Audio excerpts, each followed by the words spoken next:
বৎসানমঞ্চন ক্বচিদ সময়ে ক্রোশং ইয়াত হাসঃ শ্রেয়ং সদবত্যচিদধিপয় কল্পিতৈস্তয়োর্যগৈ মার্গান মোক্ষং বিভজতি সচেৎ নাস্তি ভণ্ডং বিনৌতি দ্রব্যলাভে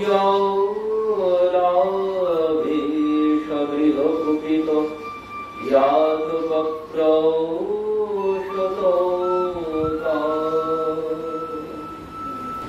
ভগবান এখন সমস্ত গোপীদের ঘরে ঘরে মাখন চুরি করতে যান। কেন চুরি করতে যান? তার পিছনে কারণ হচ্ছে কংস মানে তার এমন বিধিনিষেধ, ব্রজবাসীরা কেউ গৃহে মাখন রাখতে পারবে না, দই দুধ মাখন বেশি কেউ জমিয়ে রাখতে পারবে না বাড়িতে। সব মথুরার বাজারে গিয়ে বিক্রি করে আসতে হবে অল্প দামে।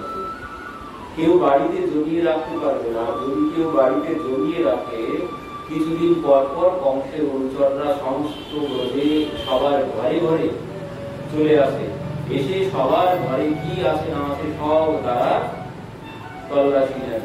আর যদি কারো ঘরে জমা থাকে দই দুধ মাখন ঘৃত, তাহলে কি করেন? সব তো নিয়ে চলে যান, তার জন্য আর কোনো মূল্য পাওয়া যাবে না। আরো উপরে তারপরে শাস্তিও তাদেরকে দিয়ে যান।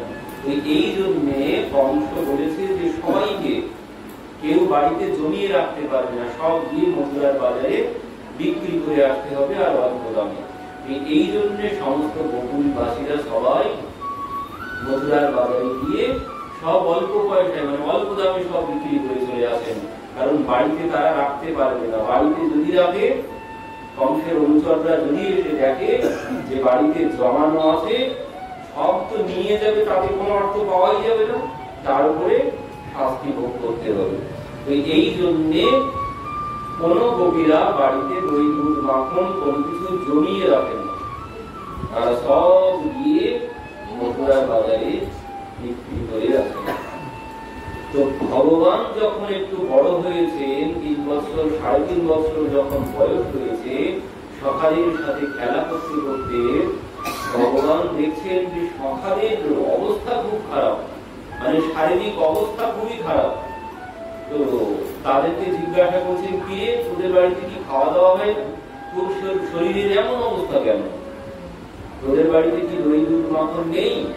যে নাই গোপাল, আমাদের বাড়িতে সব আছে, কিন্তু আমরা খেতে পারি না। কেন?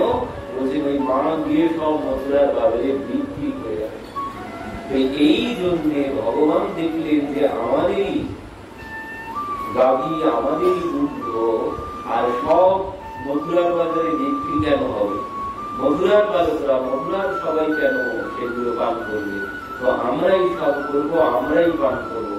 তো এই জন্য ভগবান দেখলেন ঘরে ঘরে তো জমিয়ে রাখা যাবে না, তো কি করবেন? তো বলছেন এই জন্য তিনি চুরি করে খাওয়া শুরু করলেন। সমস্ত রাখাল বালক সবাইকে নিয়ে চুরি করে খেতে শুরু করলেন।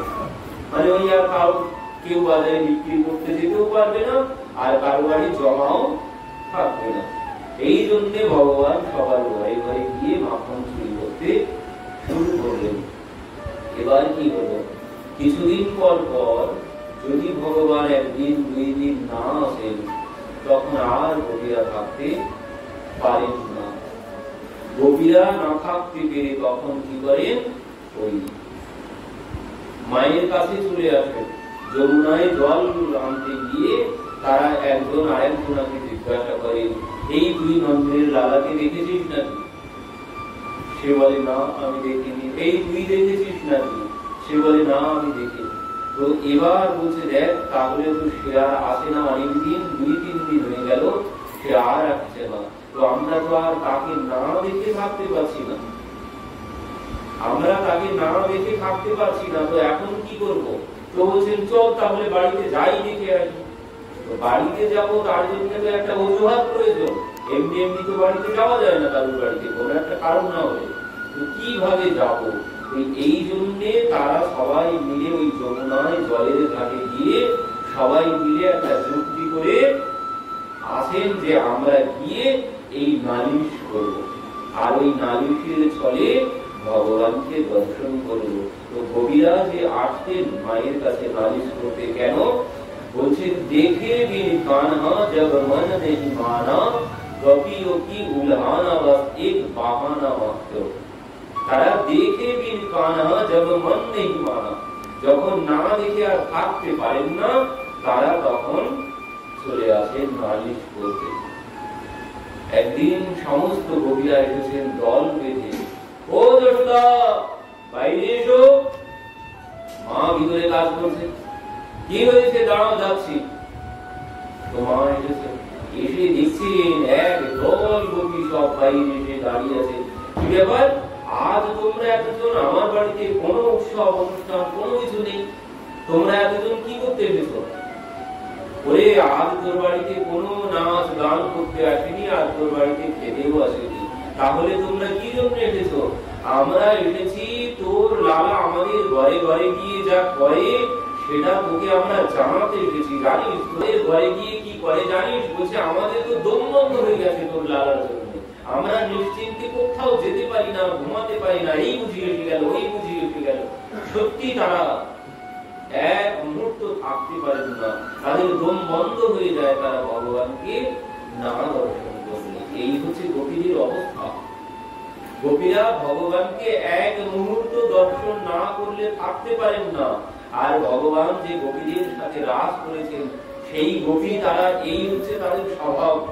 এক মুহূর্ত দর্শন না করে তারা থাকতে পারেন না। গোপীদের স্বভাব কেমন? গোপীদের স্বভাব প্রবিহি ইন্দ্রিয় ইহি কৃষ্ণ রসম বিগতি ইতি গোপী। যারা সর্ব ইন্দ্রিয়, ও শব্দের অর্থ হচ্ছে ইন্দ্রিয়, যারা সর্ব ইন্দ্রিয় দিয়ে কৃষ্ণ রস সুধা পান করেন তারাই হচ্ছেন গোপী। সর্বক্ষণ ভগবানের চিন্তনে, সর্বক্ষণ ভগবানের লীলা কথার মধ্যে যারা ডুবে থাকেন তারাই হচ্ছেন গোপী। মন প্রাণ তাদের সর্বক্ষণ ভগবানের লীলা কথার মধ্যে ডুবে আছে। আর এই জন্যই লীলা শ্রবণ করতে হবে। তত্ত্ব কথা শ্রবণ করলে কি হয়? তত্ত্বে জ্ঞান বাড়ে, তত্ত্বে জ্ঞান বাড়ে, ওতে ডুব দেওয়া যাবে না। আমি যখন তত্ত্ব বলবো তত্ত্বে জ্ঞান পাবেন, কিন্তু ওতে ডুব দেওয়া যাবে না। কিন্তু ডুব দিতে গেলে কি চাই? ডুব দিতে গেলে লীলা চাই, লীলা ছাড়া ডুব দেওয়া যায় না। যেমন আমরা ফিল্ম দেখি, সিনেমা যখন দেখি 3 ঘন্টার সিনেমার মধ্যে এমন ভাবে প্রবেশ করি যেন 20-50 বছর কেটে গেল ওর মধ্যে। কেন? আমি ওর মধ্যে প্রবেশ করেছি। তো ঠিক তেমন লীলা এই জন্য শ্রবণ করতে হয়, লীলার মধ্যে প্রবেশ করা যায়। আর লীলার মধ্যে যদি একবার প্রবেশ করতে পারি, যদি একবার লীলার মধ্যে প্রবেশ করতে পারি, তাহলে আমার আর এই জন্ম মৃত্যু চক্রে আর ঘুরে বেড়াতে হবে না। বৃন্দাবনে আজও আছেন অনেক সিদ্ধ বাবা আছেন যারা লীলা চিন্তন করেন, সর্বক্ষণ লীলা চিন্তনের মধ্যে ডুবে থাকেন, আর ওই চিন্তন করতে করতে ওই লীলার মধ্যে প্রবেশ করেন। লীলার মধ্যে প্রবেশ করে ভগবানের সাথে লীলায় যুক্ত হয়ে যান। নিজে গভীর ভাবে লীলা চিন্তন করতে করতে লীলায় ভগবানের সাথে যুক্ত হয়ে যান। সূর্যকুণ্ডে বাবা ছিলেন একজন, মানে ঠাকুরের ঘর থেকে যখন বার হচ্ছেন, ঠাকুরের ঘর থেকে বাইরে এসেছেন, সমস্ত পোশাক সব ভিজে রং মেখে, সমস্ত পোশাক ভিজে রং মেখে বাইরে এসেছেন। বাবা কি ব্যাপার?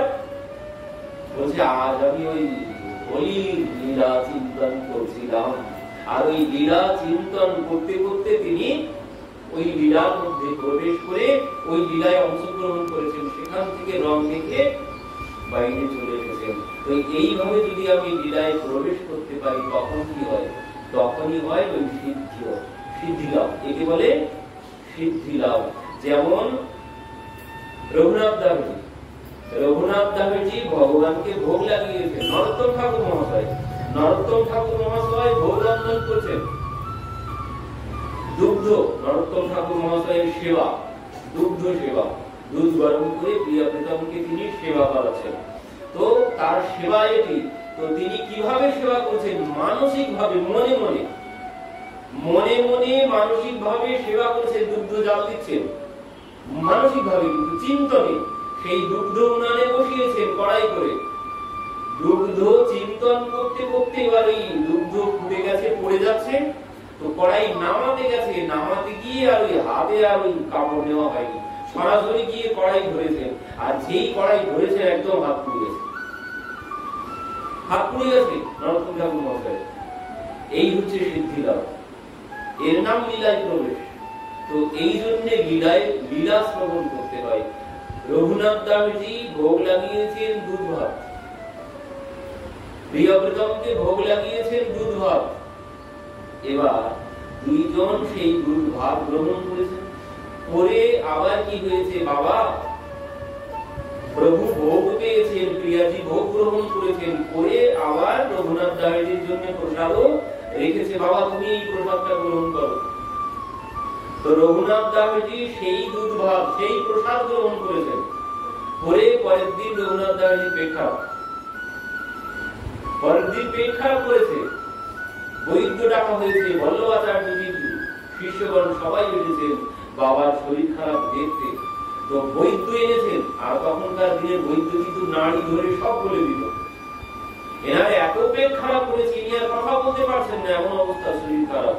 বৈদ্য এসেছেন, বৈদ্য নাড়ি ধরেছেন।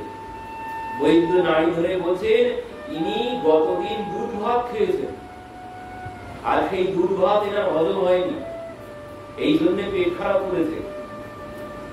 সবাই বলছেন তা কি করে হবে, এখানে দুধ ভাত কোথা থেকে আসবে? এই জঙ্গলের মধ্যে, তখন কোনো জঙ্গল কিন্তু কোনো কিছু ছিল না, ওই রাধাকুণ্ডের তটে ওখানে বসে বসে তিনি ভজন করতেন, আর ওই মনে মনে ভগবানের লীলা স্মরণ করতেন, আর ওই মনে মনে ভোগ লাগিয়েছেন, মনে মনে দুগ্ধ দিয়ে অন্ন দিয়ে ভোগ লাগিয়েছেন। তো সেই মানসিক ভাবে সেই ভোগ লাগিয়ে, সেই ভোগ মানসিক ভাবে ইনি গ্রহণ করেছেন। পরে আবার এনার পেট খারাপ হয়েছে। তো বৈদ্য এসেছেন, বৈদ্য এসে বলছেন ইনি গতদিন দুধ ভাত গ্রহণ করেছেন। সবাই বলছেন এই কোনদিন সম্ভব নয়, অসম্ভব, এখানে দুধ ভাত কোথা থেকে আসবে, কোথা থেকে পাবেন দুধ ভাত? বৈদ্য বলছেন না, আমি গ্যারেন্টি দিয়ে বলতে পারি বাবা দুধ ভাতই খেয়েছে গতদিন। এবার যখন ওনার শরীর একটু সুস্থ হয়েছে, তখন ওনাকে জিজ্ঞাসা করা হচ্ছে, বাবা আপনি কি দুধ ভাত খেয়েছিলেন নাকি? বলছেন হ্যাঁ আমি দুধ ভাত খেয়েছিলাম। কোথা থেকে? বলছেন এই ঘটনা, আমি মানসিক ভাবে ভোগ লাগিয়েছিলাম, সেই প্রসাদ আমার জন্য প্রভু রেখেছিলেন, আর সেই প্রসাদ আমি গ্রহণ করেছিলাম, পরে আমার পেট খারাপ হয়েছে। এর নাম হচ্ছে লীলা স্মরণ। এই জন্য লীলা শ্রবণ করতে হবে। লীলা শ্রবণ না করলে, ভাগবতে সুখদেবজি বলছেন এতস্মাৎ পরম কিঞ্চন মন শুদ্ধির নবিদ্যতে জন্মান্তরে ভবেৎ পুণ্যম তদা ভাগবতম লভেৎ। কি বলছেন? এতস্মাৎ পরম কিঞ্চন মনঃ শুদ্ধির নবিদ্যতে। বলছেন জন্মান্তরে ভবেৎ পুণ্যম তদা ভাগবতম লভেৎ। এই ভাগবত কথা শ্রবণ না করলে কোনদিন মন শুদ্ধি হবে না। এই ভাগবত কথা শ্রবণ না করলে, যে মহাপ্রভু যে চিত্তরূপী দর্পণ মার্জিত, চেত দর্পণ মার্জনের কথা বলেছেন না, বলে ওই চিত্তরূপী দর্পণ মার্জিত করতে গেলে তোমাকে এই ভাগবত শ্রবণ করতে হবে। সুখদেবজি বলছেন এ তস্মাৎ পরম কিঞ্চন মনঃ শুদ্ধির নবিদ্যতে। বলে মন শুদ্ধ করার, চিত্ত শুদ্ধি করার আর অন্য কোন ঔষধ নেই। কিন্তু আরেকটা কথা বলছেন পরের লাইনে, ভাগবত না শ্রবণ করলে মন শুদ্ধি হবে না, চিত্ত পরিষ্কার হবে না, চিত্ত মার্জিত হবে না। কিন্তু পরবর্তীতে কি বলছে, এই ভাগবত সবাই শ্রবণ করতে পারবে। এটাই হচ্ছে সব থেকে বড় চমৎকার বিষয়। বলছে এই ভাগবত শ্রবণ কখন করা যাবে? জন্মান্তরে ভবেৎ পুণ্যম তদা ভাগবতম লভেৎ। কি বললেন? জন্মান্তরে ভবের পুণ্য, বললেন জনম জনম ধরে অনেক জন্মের পূর্ণ ফল যখন এক জায়গায় হবে। জন্মান্তরে ভবের পুণ্য মানে অনেক জন্মের পুণ্যের ফল যখন এক জায়গায় সঞ্চিত হবে, তখনই তদা ভাগবতম লবে, তখনই কেউ এই ভাগবত শ্রবণ করতে পারবে। পুণ্যবান ব্যক্তি না হলে এই ভাগবত সবাই শ্রবণ করতে পারে না। যে কেউ এই ভাগবত শ্রবণ করতে পারেন না, তার প্রমাণ দিচ্ছেন কোথায়? তার প্রমাণ দিচ্ছেন ভাগবতে আছে, বলছেন দুর্লভৈব কথা লোকে শ্রীমদ ভাগবত ভাব কোটি জন্ম সমুত্থেন পুণ্যে নৈব তুলভ্যতে। কোটি জন্মের পুণ্য চাই, না হলে এই ভাগবত কথা শ্রবণ করা যাবে না। বসলেও কি হবে, এই কাম দিয়ে যাবে আর একটা দিয়ে বেরিয়ে চলে যাবে, ধরেও রাখা যাবে না। ধরে রাখতে গেলে বললেন কোটি জন্মের পুণ্য চাই, কোটি জন্মের পুণ্য ছাড়া এই ভাগবত শ্রবণ করা যাবে না। আর কি বলছেন? এই লীলা কথা শ্রবণ করলে কি হবে? এই লীলা কথা শ্রবণ করলে ওই লীলার মধ্যে প্রবেশ করা যাবে। লীলা কথা শ্রবণ করলে লীলার মধ্যে প্রবেশ করা যায়। আর লীলার মধ্যে যদি একবার প্রবেশ করতে পারি, আমি সিদ্ধ হয়ে গেলাম, আমার আর কোনো চিন্তা নেই, আর আমাকে জন্ম মৃত্যু চক্রে আর আমাকে ঘুরে বেড়াতে হবে না। এই জন্য লীলা শ্রবণ করতে হয়। তত্ত্বে হয়তো জ্ঞান বাড়ে, তত্ত্বে হয়তো জ্ঞান বাড়ে, কিন্তু একই লীলা বারবার কি জন্য শ্রবণ করবো? একই লীলা বারবার কি জন্য শ্রবণ করবো? বারবার শ্রবণ করতে থাকো, বারবার শ্রবণ করতে থাকো। শ্রবণ করতে করতে যদি বলেন সেই দিনই তোমার শ্রবণ শেষ হবে, যেদিন তুমি ওই লীলার মধ্যে প্রবেশ করতে পারবে, সেদিন বুঝবে যে আমি শ্রবণ করেছি। যেদিন এই লীলার মধ্যে প্রবেশ করতে পারবেন, একটা চমৎকার বিষয় পরীক্ষিত মহারাজকে সুখদেবজি বারবার বলেছেন শ্রবণ করুন রাজন, শ্রবণের কথা বলেছেন, কিন্তু যখন এই ভগবানের লীলা কথা শুরু হয়েছে, যখন এই দামবন্ধ লীলা হচ্ছে, মাখন চুরির যখন লীলা হচ্ছে, তখন কিন্তু আর শ্রবণের কথা বলেননি, তখন আর শ্রবণের কথা নেই, তখন বলেছেন দর্শন করুন, রাজন দর্শন করুন। সুখদেবজিও দর্শন করছেন, আর পরীক্ষিত মহারাজকে বলছেন দর্শন করুন, শ্রবণের কথা আর বলা নেই। যখন এই বাল্যলীলা হচ্ছে, বাল্যলীলাতে বলেছেন দর্শন করুন। এই লীলা দর্শনের বিষয়, এই লীলা দর্শন করা যায়, এই জন্য শ্রবণ করতে হয় লীলা। সুরদাসজি অন্ধ, আমরা সবাই জানি, জন্ম অন্ধ সুরদাসজি।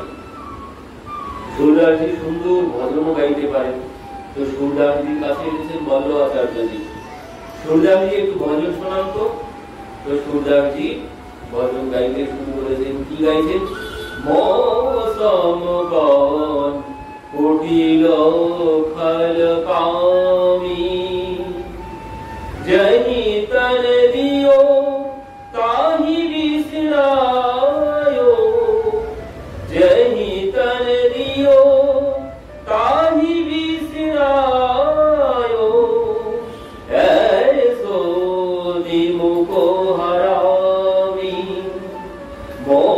মৌসমগণ কুটিল ফল পামি।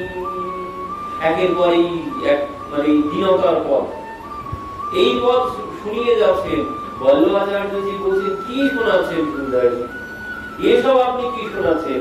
ভগবানের লীলা শ্রবণ করান, যে লীলার মধ্যে প্রবেশ করতে পারবো, আর লীলার মধ্যে প্রবেশ করলেই দর্শন হয়ে যাবে ভগবানকে, তো আপনি লীলা শ্রবণ করান। সুরদাসজি বলছেন আমি তো লীলা জানি না, আমি লীলা গাইতে জানি না, লীলা আমি জানি না। তখন বল্লভাচার্যজি কি করলেন? সুরদাসজিকে এই ভাগবত শ্রবণ করালেন। এই ভাগবত একদম প্রথম থেকে বিশ্রাম পর্যন্ত ওনাকে তিনি ভাগবত শ্রবণ করিয়েছেন। আর ভাগবত শ্রবণের পর এবার বল্লভাচার্যজি বলছেন, এবার বল্লভাচার্যজি বলছেন, এবার সুরদাসজি এবার আপনি শ্রবণ করান ভগবানের লীলা, কারণ আমি আপনাকে শ্রবণ করিয়েছি ভাগবত, এবার ওখান থেকে আপনি যে কোনো লীলা শ্রবণ করান, যা শ্রবণ করিয়েছি। এবার যেই এই কথা বলেছেন, সুরদাসজি কি করেছেন? বলছেন এই ভাগবতে যে লীলা তিনি শুনিয়েছেন, ওই লীলা বাদ দিয়ে ভাগবতের মাঝখানে মাঝখানে যে গ্যাপ আছে, যে লীলাগুলো নেই ভাগবতের মধ্যে, মানে সুখদেবজি যে লীলার বর্ণনা দেননি ভাগবতে, সেই লীলা এবার সুরদাসজি সব একদিন গড়গড় করে গেয়ে যাচ্ছেন, বলছেন আমি সব দেখতে পাচ্ছি ভগবান কি লীলা করছেন গোকুলে, তিনি কি কি লীলা করছেন, সমস্ত লীলা তিনি দর্শন করছেন।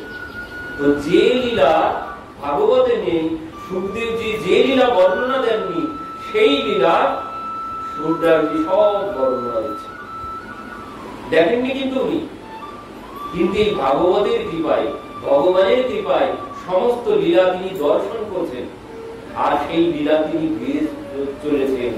একদিন কি হয়েছে, ভগবান প্রত্যহ, প্রিয়াজি ভগবান প্রত্যহ দুপুরবেলায়, আমরা যেমন দুপুরবেলা আসি ভাগবত কথা শুনতে, ঠিক এইভাবে খাওয়া দাওয়ার পর সুরদাসজি প্রত্যেক দিন ঘুমাতেন না, প্রত্যেক দিন ঘরের সম্মুখে খাওয়া দাওয়ার পর বসে বসে ওই লীলা তিনি এই ভাগবত শ্রবণের পর থেকে এমন ভাবে লীলার মধ্যে প্রবেশ করেছেন, তিনি সমস্ত লীলা দর্শন করেন আর ওই লীলা গাইতে থাকেন। প্রত্যেক দিন তিনি দুপুরবেলা উঠে ওই ভোজনের পর ওই বসে বসে লীলা গাইতে থাকেন। আর ভগবান প্রত্যেক দিন দুপুরবেলা ভোজন করে সুরদাসজির কাছে চলে আসেন। প্রিয়াজি একদিন জিজ্ঞাসা করছে, তুমি প্রত্যহ দুপুরবেলা কোথায় যাও, ভোজনের পর দুপুরবেলা কোথায় চলে যাও? আমি যাব। তো একদিন ভগবান তো নিয়ে আসবেনই না বলে, কিন্তু একদিন প্রিয়াজির হাতে এসেছেন, এসে দেখছেন ওই অন্ধ সুরদাসজি বসে বসে গাইছেন সেখানে, আর এনারা দুইজন এসে বসে বসে চুপচাপ শুনেই চলেছেন, আর সুরদাসজি গেয়েই চলেছেন, গেয়েই চলেছেন। প্রত্যহ ভগবান শুনতে আসেন। তো সুরদাসজির কিন্তু নয়ন নেই, সুরদাসজি দেখতে পান না, কিন্তু তিনি সমস্ত লীলা দর্শন করছেন, মানে দিব্য দৃষ্টি তিনি লাভ করেছেন বল্লভাচার্যজির কৃপাতে, মানে গুরুদেব বল্লভাচার্যজির কৃপাতে তিনি দিব্য দৃষ্টি লাভ করেছেন, আর সেই দৃষ্টিতে তিনি ভগবানের সমস্ত লীলা দর্শন করছেন। ভগবান নিজে শ্রবণ করতে আসেন। এই পদ যে ভাগবতে যে বর্ণনা নেই, সুখদেবজি একদা একদা করে করে বলেছেন, একদা গৃহদা শিশু, মানে একদিনের কথা, আর যে দিনের বর্ণনাগুলো নেই সেগুলো কোথায় গেল? তো সেই বর্ণনা সব সুরদাসজি করেছেন তার পদে। তো দুর্ভাগ্যের বিষয় সেই সমস্ত পদ আর এখন নেই। ওই মুসলিম শাসন যখন এসেছিল, মানে আকবর সমস্ত পদ গুছিয়ে রেখেছিলেন, 2 লক্ষ পদ ছিল, 2 লক্ষ পদ রচনা করেছিলেন। তার মধ্যে আবার মানে 50,000-এর বেশি স্বয়ং ভগবান নিজে রচনা করেছিলেন। 50,000-এর বেশি পদ স্বয়ং ভগবান রচনা করে দিয়েছিলেন। মানে সুরদাসজি লক্ষ্য, মানে ভগবান যত লীলা করেছেন, ভাগবতে যে লীলার বর্ণনা নেই সেই লীলা তিনি সব রচনা করবেন। তো একদিন ভগবান এসেছেন সুরদাসজির কাছে, বলছেন, সুরদাসজি আমি তো আর থাকতে পারছি না, আমি তোমাকে নিতে এসেছি, চলো। তো সুরদাসজি বলছেন, প্রভু আমার তো এখনো লীলা সম্পূর্ণ হয়নি, কত বাকি আছে, এখনো ৭৫,০০০ মতো বাকি আছে।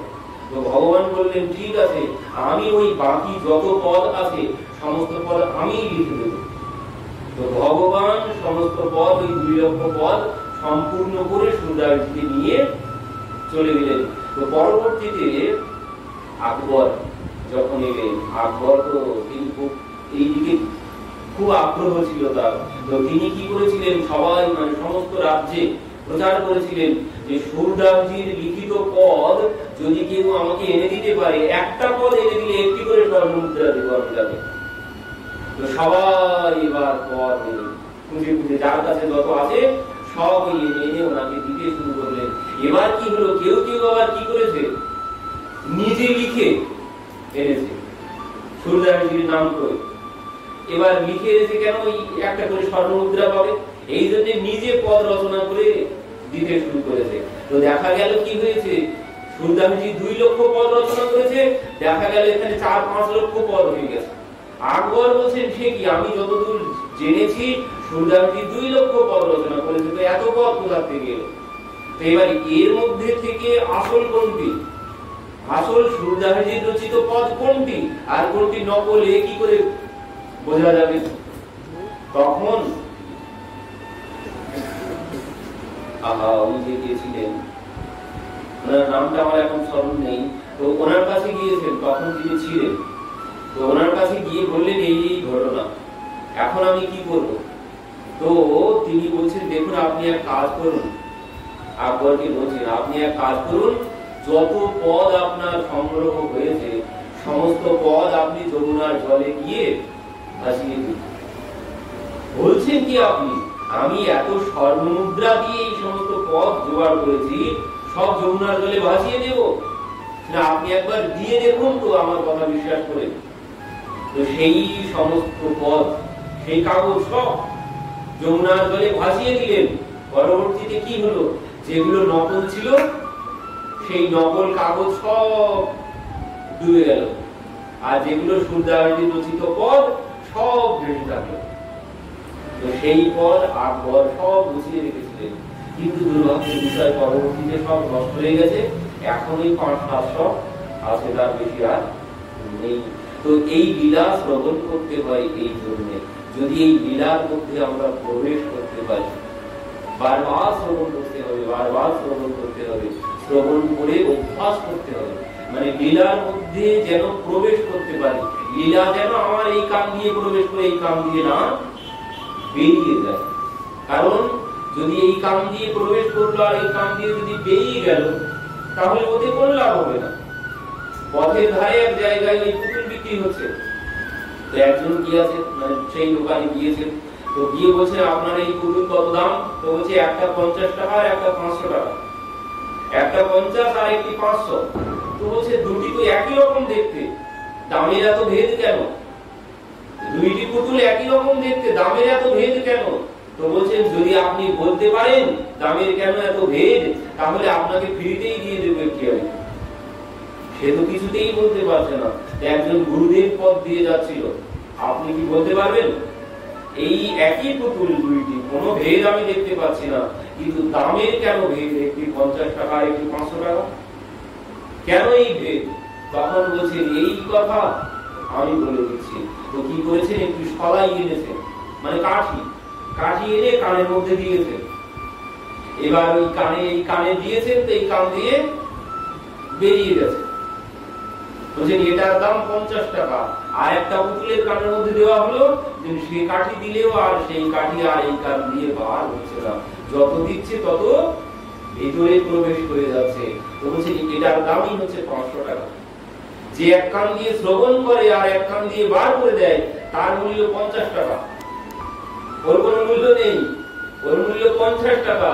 যা শ্রবণ করব সব হৃদয়ে ধারণ করে রাখতে হবে, তখনই আমার মূল্য, তখনই আমার গুরুত্ব বাড়বে। তা না হলে যতই শ্রবণ করি, আর এই এক কান দিয়ে শ্রবণ করে আর এক কান দিয়ে যদি বার করে দিই, ও শ্রবণের কোনো মূল্য হবে না। শ্রবণ করো, শ্রবণের পর সর্বক্ষণ চিন্তন করো, কি শ্রবণ করেছি সর্বক্ষণ চিন্তন করতে হবে। আর এই চিন্তন করতে করতে ভক্তের স্বভাব কেমন, সুখদেবজি বলছেন ভক্তের স্বভাব কেমন হবে। প্রহ্লাদ মহারাজ কি করতেন, হিরণ্যকশিপু দেখে বলছে এই ছেলেটা হয়তো আমার পাগল হয়েছে, এই ছেলেটা হয়তো আমার পাগল হয়েছে। কেন? কখনো হাসে তো কখনো কাঁদে, কখনো কাঁদতে কাঁদতে দেই করে নাচে। এই হচ্ছে প্রহ্লাদের অবস্থা। এই দেখে হিরণ্যকশিপু বলছে এই বুঝি আমার পাগল হয়েছে। তো তার জন্য ষণ্ড অমরকে ডেকেছে, দেখো একে কি লাইন করা যাবে। তো বলছে গুরুদেব আপনি আমার হাতে দিয়ে দিন, আমি চেষ্টা করে দেখছি। এখন তো বয়স অল্প, চেষ্টা করলে হয়তো ভালো হয়ে যেতে পারে। তো এই প্রহ্লাদ মহারাজের কি হয়েছে, বলছে কৃষ্ণ গ্রহে গ্রহিত আত্মা। এনার কি অবস্থা, কৃষ্ণ গ্রহে গ্রহিত আত্মা, মানে ওই যে গ্রহ আছে না, নবগ্রহ, বুধ শুক্র পৃথিবী শনি, যত আমরা কি শনি মঙ্গলের দশা বলি, তোমার শনির দশা, তোমার মঙ্গলের দশা, তোমার এই পাথর নিতে হবে, তোমার ওই নিতে হবে, তোমার এই নিতে হবে, নিয়ে তোমার সমস্ত দশা কেটে যাবে। কিন্তু প্রহ্লাদ মহারাজের কোন দশা, বলছে এনার কৃষ্ণ গ্রহে গ্রহিত আত্মা। এটাও একটা গ্রহ, এই কৃষ্ণ গ্রহ। বলছে এনাকে শনি মঙ্গলে ধরেনি, এনাকে কৃষ্ণ গ্রহে ধরেছে।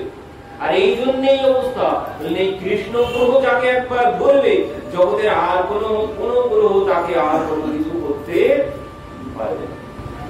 তো প্রহ্লাদ মহারাজেরও ওই গ্রহ চেপেছে, আর এই গ্রহ যার চাপে মাথায়, তার অবস্থা কি হয়? তার অবস্থা হয় বাগ্যদ্বদা দ্রবতি অশ্বচিত্যম রোদতি ভীষণম হাসুতি কুচিচ্চ বিলজ্জ উদায় অতিরিক্ত তেজ মদভক্তি যুক্ত ভুবন পুনাতি। বাগ্যদ্বদা দ্রবতি অশ্বচিত্যম মানে ওই কণ্ঠ রুদ্ধ হয়ে যায় কথা বলতে বলতে, কথা বলতে বলতে কণ্ঠ রুদ্ধ হয়ে যাবে। বাগ্যদ্বদা দ্রবতি অশ্বচিত্যম মানে চিত্ত দ্রবীভূত হয়ে যাবে। দ্রবতি অশ্বচিত্যম রোদতি ভীষণম হাসতে শুরু করবে, হাসুতি কুচিচ্চ এই আবার সঙ্গে সঙ্গে হাসতে শুরু করবে, বিলজ্জ উদ্গায় অতিরিক্ত তেজ আবার নাচতে শুরু করবে। এই হচ্ছে এই পাগলের লক্ষণ। এই কৃষ্ণ গ্রহে গ্রহীত আত্মা মানে এই পাগল, এই রোগ যার ধরেছে তার অবস্থা কি হবে? বলছেন এই কথা বলছেন, বলতে বলতে এই কণ্ঠ রুদ্ধ হয়ে যাচ্ছে, আবার কি হবে? বলছেন এই হঠাৎ কাঁপতে শুরু করবে, তো হঠাৎ নাচতে শুরু করবে। তার এমন পাগলের মতো অবস্থা হবে যার এই গ্রহে ধরেছে। এই গ্রহে প্রহ্লাদ মহারাজকে ধরেছিল। এই হচ্ছে ভক্তের লক্ষণ। হিরণ্যকশিপু বলছেন আমার ছেলে হয়তো পাগল হয়েছে, তার মধ্যে এমন অবস্থা। তো ভক্তের এমন অবস্থা কেন হবে? ভক্তের এমন অবস্থা কেন হবে? বলছেন ভক্ত সর্বক্ষণ ভগবানের লীলা চিন্তনের মধ্যে থাকবে। আর এই লীলা চিন্তন করতে করতে ওই লীলার মধ্যে যদি প্রবেশ করে, ভগবানের লীলা কথা চিন্তন করতে করতে যদি আমি লীলার মধ্যে প্রবেশ করতে পারি, তখন কি হবে? যখন গোপীদেরকে ছেড়ে চলে যাচ্ছে, তখন ওই লীলার মধ্যে যদি আমি স্মরণ করতে শুরু করি, ভগবান যখন গোপীদেরকে ছেড়ে চলে যাচ্ছে, ওই লীলা যদি স্মরণ হয়, চোখে জল আসবেই আসবে। ভগবান যখন গোপীদেরকে ছেড়ে মথুরা চলে যাচ্ছেন, বৃন্দাবন ছেড়ে, ওই লীলা স্মরণ করলে চোখে জল আসবে। যখন এই বাল্য লীলা মাখন চুরির লীলা স্মরণ করবো, হাসি তো এমনি আসবে। হাসি আসবে না? প্রভাবতী কাকির কথা কিছুদিন বলেছিলাম, প্রভাবতী কাকি। তো ওই লীলা যদি কেউ চিন্তন করে না, হাসি আসবে না? ভগবানের মধ্যে সব থেকে বড় গুণ ছিল একটি,